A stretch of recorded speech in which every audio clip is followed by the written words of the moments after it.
नमस्कार साथियों, मैं मनीष भारती संस्कृति पीसीएस चैनल पर आपका एक बार फिर से स्वागत करता हूं। शाम के 6 बज गए हैं और फिर से हम आपके समक्ष हाजिर हुए हैं बिहार करंट अफेयर्स 2024 को लेकर के। जो लोग भी इस एग्ज़ाम के लिए प्रिपरेशन कर रहे हैं वह तैयार हो जाइए, क्योंकि यहाँ पर करंट अफेयर्स लगातार हम चर्चा करने वाले हैं। एक लेक्चर में 10 टॉपिक हम लाते हैं और उस पर 10 क्वेश्चंस भी रहता है। तो पूरी तरह से आपका जब तक ये एग्ज़ाम होगा नहीं प्रीलिम्स का, तब तक आपको ये मिलेगा। लेक्चर 6 पर आज हम पहुंच चुके हैं। चलिए सीधे हम चलते हैं पहले टॉपिक की तरफ। जनवरी और फरवरी 2024 ये महीना जो है हमने इसको तैयार कर लिया है करंट अफेयर्स को। अगर आपने नहीं देखा है लेक्चर, प्लेलिस्ट पीछे जाकर के देखिएगा। ये पूरा जो है आपको ये जो पीडीएफ है आपको संस्कृति आईएएस के टेलीग्राम चैनल पर उपलब्ध करा दिया जाएगा। तो पीडीएफ के लिए संस्कृति आईएएस का टेलीग्राम चैनल आप ज्वाइन कर लीजिए। अब देखिए पहले टॉपिक को देखते हैं। सबसे पहले ये पहला क्वेश्चन भी है और देखेंगे तो इस पर पूरी तरह से व्याख्या भी दिया गया है आपको, तो आपको परेशान होने की बात है ही नहीं। हाल ही में वैश्विक आध्यात्मिकता सम्मेलन 2024 का आयोजन कहां किया गया था? क्या पूछा गया है? वैश्विक आध्यात्मिकता सम्मेलन 2024। देखिए, अब जैसे मैंने प्रश्न पूछा, आप में से कोई व्यक्ति, व्याख्या पर हम जाएंगे, जवाब ढूंढेंगे, उससे पहले यदि जवाब जानते हैं तो कमेंट बॉक्स में लिख करके मुझे आप जरूर बता दीजिए। और यह भी बताइए कि किस क्षेत्र के, किस डिस्ट्रिक्ट के आप रहने वाले, कहां से ये लेक्चर सुन रहे हैं। ठीक है, अब चलिए इस प्रश्न का हमें जवाब ढूंढना है। यहां पर 4 विकल्प दे दिया गया है, चलते हैं। वैश्विक आध्यात्मिकता सम्मेलन का आयोजन 14 मार्च से 17 मार्च 2024 तक। एक पहला पॉइंट हमारे पास हुआ। दूसरा क्या है? हैदराबाद में हुआ। तो 2 पॉइंट हमारे पास यहां पर है। इसका आयोजन हैदराबाद में स्थित दुनिया के सबसे बड़े ध्यान केंद्र कान्हा शांति वनम में किया गया था। यह सबसे ज्यादा इंपॉर्टेंट होगा, यह तीसरा पॉइंट आपके लिए। इसका आयोजन केंद्रीय संस्कृति मंत्रालय के ने हार्टफुलनेस इंस्टीट्यूट और art of living foundation, Ramakrishna mission, Mata Amritanandamayi मठ, परमार्थ निकेतन आदि संगठनों की मदद से किया। तो ये जो है इंपॉर्टेंट है और इसमें सबसे इंपॉर्टेंट ये है केंद्रीय संस्कृति मंत्रालय आपके लिए। इसमें सभी धर्मों के आध्यात्मिक नेताओं ने हिस्सा लिया। आध्यात्मिक नेताओं कहने का मतलब है जो कि धर्मगुरु होते हैं। इन्होंने धर्म आध्यात्मिकता से संबंधित विभिन्न मुद्दों पर चर्चा किया, विभिन्न विषयों को लोगों के समक्ष बताया। इस सम्मेलन का विषय क्या रखा गया? आंतरिक शांति से विश्व शांति। ये इंपॉर्टेंट पॉइंट फिर से एक है।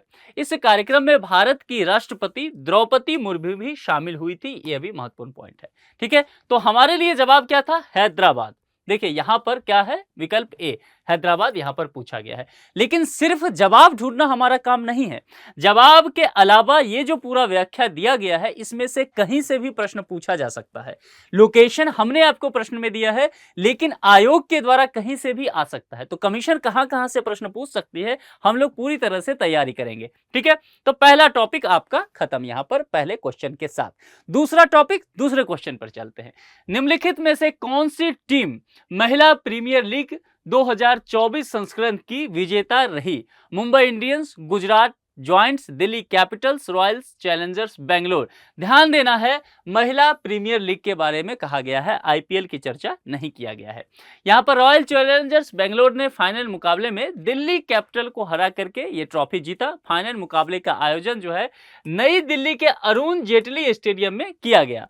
सोफी मोलिनिक्स को फाइनल में प्लेयर ऑफ द मैच चुना गया। और यह जो है, अगर आप महिला प्रीमियर लीग के हिसाब से देखेंगे तो यह इसका दूसरा संस्करण है। इससे पहले पहला हो चुका है। इसके पहले संस्करण की अगर बात करें तो उसका आयोजन वर्ष 2023 में हुआ था और ये 24 में हुआ। तो कहने का तात्पर्य है कि जैसे आईपीएल प्रतिवर्ष होता है, ऐसे ही यहां पर महिला प्रीमियर लीग भी हो रहा है। पहले संस्करण की विजेता जो है मुंबई इंडियंस थी और यहां पर दूसरे चैंपियंस देखा क्या कौन मिला दूसरा? तो रॉयल चैलेंजर्स बेंगलोर ने फाइनल मुकाबले में दिल्ली कैपिटल को हराया।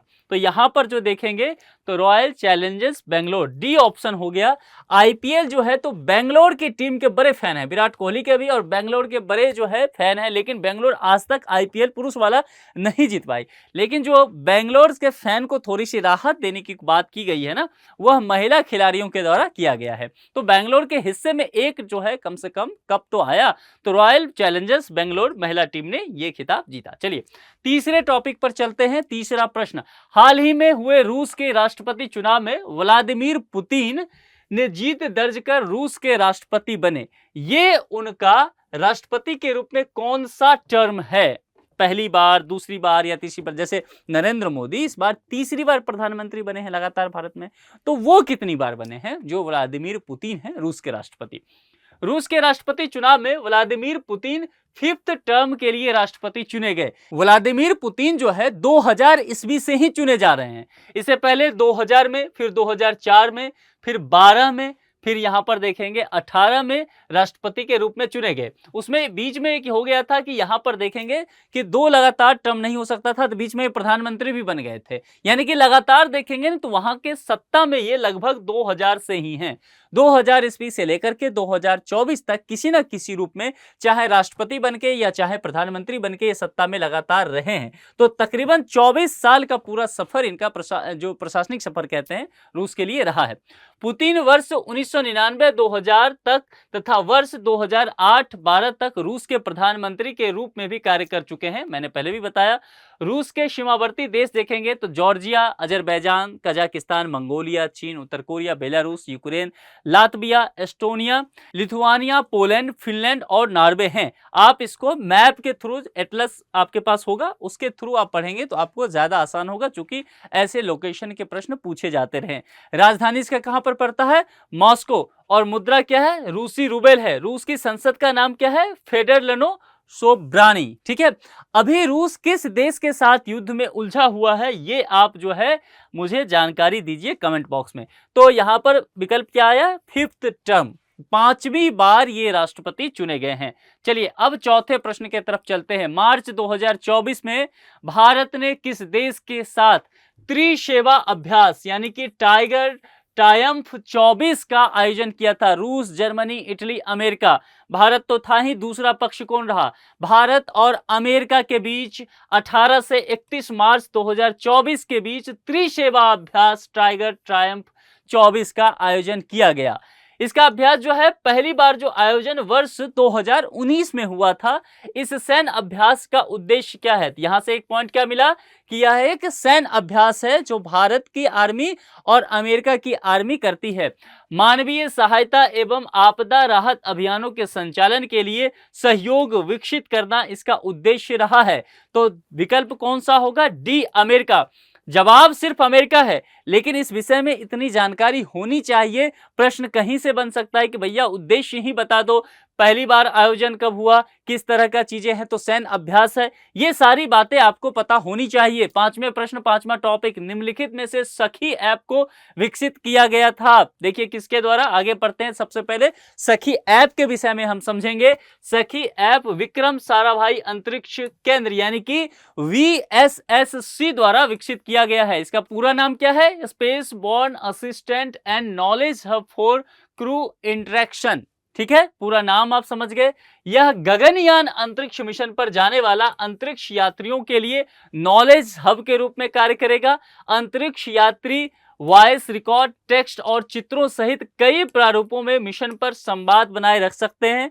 उन्हें पृथ्वी पर स्थित सेंटर से जुड़े रहने में मदद करेगा। यह उनके स्वास्थ्य की निगरानी भी करेगा।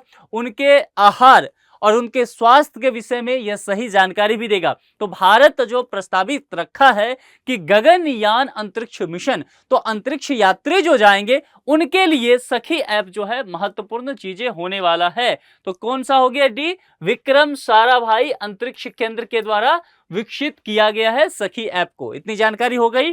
चलिए अब हम आगे बढ़ते हैं और छठे टॉपिक पर आज चलते हैं। छठवां क्वेश्चन, हाल ही में किस देश ने डेंगू के कारण स्वास्थ्य आपातकाल घोषित किया? Peru, Ecuador, Colombia, Brazil.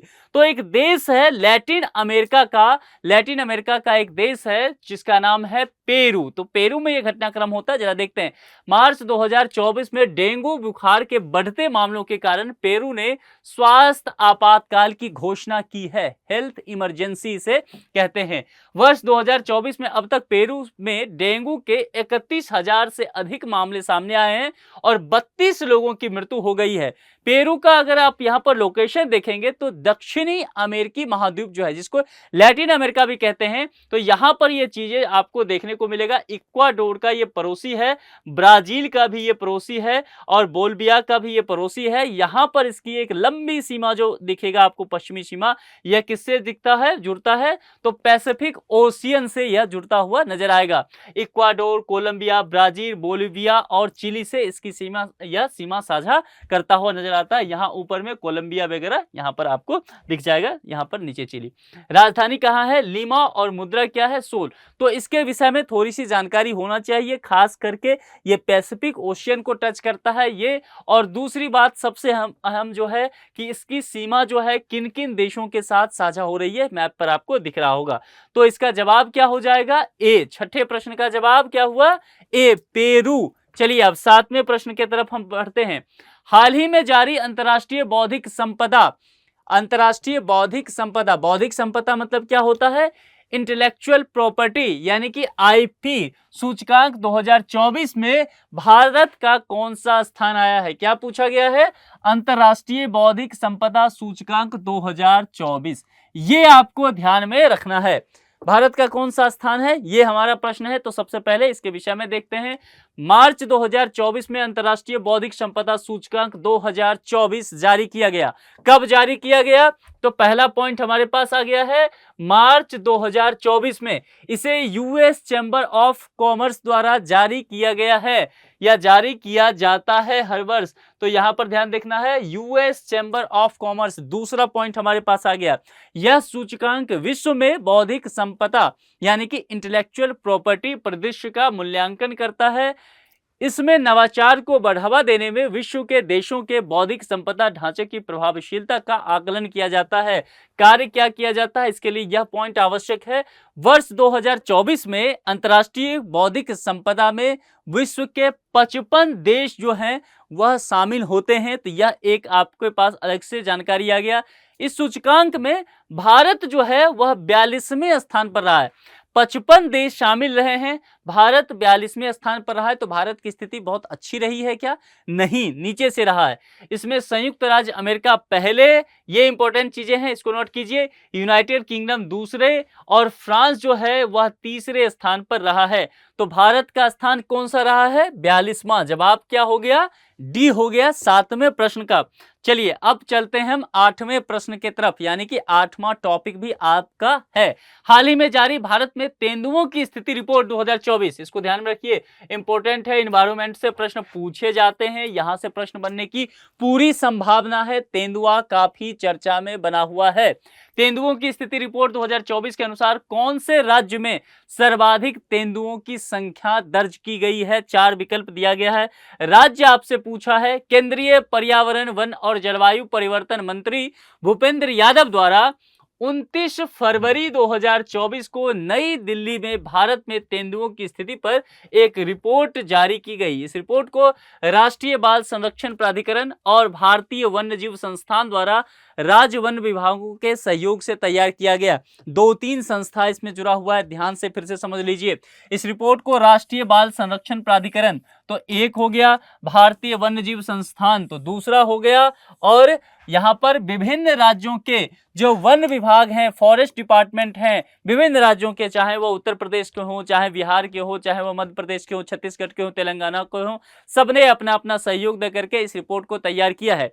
इसके अनुसार वर्ष 2018 से वर्ष 2022 तक भारत में तेंदुओं की संख्या जो है 1000 से ज्यादा की वृद्धि इसमें हुई है, यह बताया गया है। और सबसे ज्यादा यहाँ पर अगर आप देखेंगे सर्वाधिक तेंदुओं की संख्या, तो वह आपको मध्य प्रदेश के रूप में देखने को मिल जाएगा। तो ये जानकारी यहाँ पर आपको जो बातें मैंने कहा कि केंद्रीय पर्यावरण, वन और जलवायु परिवर्तन मंत्री, यहाँ पर तारीख आपको बता दिया, न्यू दिल्ली लोकेशन बताया गया, किस किस संस्था के द्वारा है यह भी बता दिया गया। ये सारी जानकारी आपके पास होना चाहिए। कुछ और एक्स्ट्रा जानना चाहते हैं तो और देख लेते हैं। वर्ष 2022 में देश में तेंदुओं की संख्या जो है 13,874 हो गई है, और वर्ष 2018 में यह जो है 12,852 था। अब देखिए, तो 13,000 का क्रॉस किया है, तो जाहिर सी बात है यह हमारे लिए, भारत के लिए एक शुभ संकेत है। तेंदुओं के हिसाब से देखेंगे, भारत में तेंदुओं की सर्वाधिक आबादी जो है मध्य प्रदेश में है, और यह कितना है 3,907। तो उम्मीद किया जा रहा है कि मध्य प्रदेश में जिस तरह से स्थिति आगे बढ़ाया जा रहा है, आने वाले समय में 4000 के आंकड़ा को मध्य प्रदेश अकेले पार कर लेगा। महाराष्ट्र में तेंदुओं की संख्या जो है 1985, कर्नाटक में 1879 और तमिलनाडु में 1070 है।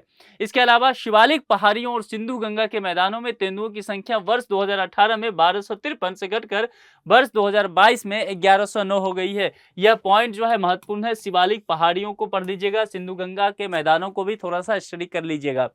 देश में सबसे अधिक तेंदुओं की आबादी वाला स्थल आंध्र प्रदेश के श्रीशैलम में नागार्जुन सागर है। बहुत ही इंपॉर्टेंट पॉइंट है ये। तो यहां से हमें जवाब क्या मिल जाता है मध्य प्रदेश को लेकर के हमने देखा, तो सी जवाब इसका हो गया मध्य प्रदेश। 8वां प्रश्न आपने देख लिया। अब चलते हैं 9वें प्रश्न पर। 9वां प्रश्न यानी कि 9वां टॉपिक मार्च 2024 का हाल ही में चर्चा में रहा तभी महोत्सव, ध्यान देना है, तभी महोत्सव भारत के कौन से क्षेत्र से संबंधित है? आपसे पूछा गया है, 4 क्षेत्र दिया गया है, बिहार, असम, जम्मू कश्मीर, सिक्किम, और कहा गया है कि कौन से क्षेत्र से यह संबंधित है या आप हमें बता दो। तभी महोत्सव का संबंध जो है भारत के जम्मू कश्मीर संघ राज्य क्षेत्र से है। देखिए शब्द पर संघ राज्य क्षेत्र, क्योंकि जम्मू कश्मीर जो है 5 अगस्त 2019 के बाद जम्मू कश्मीर रीऑर्गेनाइजेशन एक्ट 2019 आया था, उसके तहत जम्मू कश्मीर को यूटी बना दिया गया, लद्दाख को भी काट करके अलग कर दिया गया और आर्टिकल 370 और आर्टिकल 35 को भी निरस्त कर दिया गया। उसके बाद यह संघ राज्य का क्षेत्र बन गया। तो जो यहाँ पर तभी महोत्सव संबंध किससे है? जम्मू कश्मीर से है। कितने दिवस का होता है? तो 4 दिवसीय महोत्सव ये होता है। 4 दिवसीय महोत्सव का आयोजन 1 से 4 मार्च 2024 के बीच हुआ। अगर डेट पूछ ले, याद ना रहे, तो ध्यान रखना है पहली तारीख मार्च की। तो पहली तारीख तो 1, 2, 3 और 4 मार्च का महीना शुरू होते हुआ। इसका आयोजन किसके द्वारा किया जाता है? इंपॉर्टेंट है, पर्यटन विभाग जम्मू, उसके अलावा जम्मू नगर निगम और जम्मू के प्रमुख सांस्कृतिक संस्थानों द्वारा संयुक्त रूप से किया जाता है। यह पॉइंट आपके लिए इंपॉर्टेंट है। जम्मू शहर से बहने वाली तवी नदी के तट पर केंद्रित इस महोत्सव में जम्मू क्षेत्र की कला, संस्कृति और विरासत को प्रदर्शित किया गया। तो ये जो जम्मू शहर से बहने वाली तवी नदी है उसको लेकर के चर्चा किया गया है। बहुत इंपॉर्टेंट ये होने वाला है।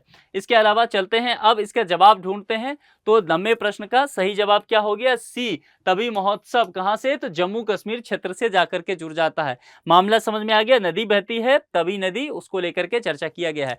आज के इस लेक्चर का आखिरी टॉपिक है 10वां टॉपिक, और जो है ये 10वां प्रश्न भी है। हाल ही में भारत का, ध्यान देना है, सबसे ऊंचा मौसम टावर कौन से राज्य में स्थापित किया गया है? राज्य पूछा गया है, 4 विकल्प दिया गया है। मैंने पहले भी कहा है कि प्रीवियस ईयर PYQ जब हम लोग करते हैं प्रीवियस ईयर क्वेश्चन, उसमें हम इस चीज को समझते हैं कि सबसे ऊंचा, सबसे लंबा, छोटा, ये सब चीजें पूछी जाती है। तो जहां पर भी आपको एडजेक्टिव लग गया ना, आपको ध्यान में रखना है पहली बार क्या हुआ। ऐसे प्रश्न जो है आयोग में पूछे जाते हैं। तो इस प्रश्न को सही से ध्यान रखिए, बहुत इंपॉर्टेंट प्रश्न है, मार्क करके रख लीजिए। पूछे जाने की बारंबारता जो है अधिक है। चलिए अब देखते हैं यहां पर मार्च 2024 में केंद्रीय पृथ्वी विज्ञान मंत्री किरण रिजिजू ने देश के सबसे ऊंचे मौसम टावर का उद्घाटन किया था। यह भोपाल मध्य प्रदेश के पास सिलखेड़ा में स्थापित किया गया है। ये इंपॉर्टेंट है, ये दोनों पॉइंट जो है ये इंपॉर्टेंट है।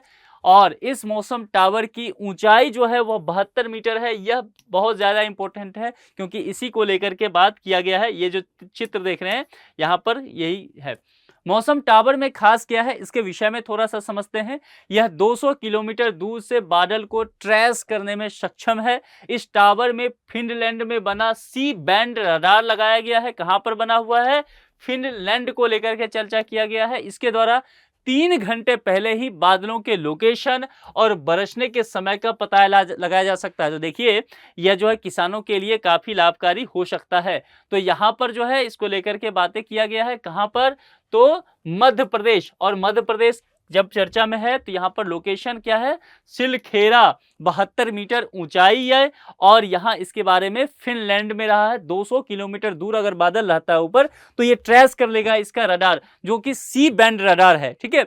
और ये ट्रेस करके ये पहले ही 3 घंटा पहले पता कर लेगा कि अभी जो बादल है आसमान में उसका एग्जैक्ट लोकेशन क्या है, वह बरसेगा तो किस क्षेत्र में बरसेगा। ये सारी जानकारी जो है बरसने का समय, ये सब पता करके हमें डेटा मिल जाएगा। और डेटा मिल जाएगा तो मान लीजिए कोई आपदा होने वाला है, तेज बारिश होने वाली है, या फिर किसानों के लिए कुछ काम है, लोगों को कुछ जानकारी देना है, तो ये सब चीजें किया जा सकता है। तो मध्य प्रदेश जो है इसका सही जवाब हो गया सी, 10वें प्रश्न का, 10वें टॉपिक का।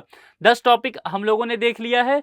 आज से एक प्रश्न आपके लिए होमवर्क है, असाइनमेंट है। आप इस प्रश्न का जवाब ढूंढेंगे और जवाब ढूंढ करके मुझे कमेंट बॉक्स में बताएंगे भी। तो चलिए आज के प्रश्न के लिए तैयार हैं कि एबीसी खेलने के लिए? बूझो तो जानो टाइप का कुछ मामला है। निम्नलिखित में से किस पक्षी को, ध्यान रखना है, एक पक्षी है, किस पक्षी को बिहार के राज्य पक्षी के तौर पर दर्जा दिया गया है?